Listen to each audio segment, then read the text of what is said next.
Hey now, wasn't gonna make a video about this, but I decided I'd go ahead and do it. I got a Predator 6500 starting watts and 5500 running watts. So I was putting the oil in it for the first time, and it takes 1.16 quarts, and I think it actually comes with a little bit from the factory.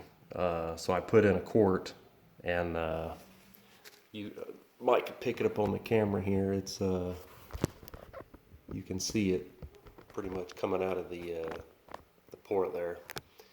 But exactly 1 quart will get you right to the full mark.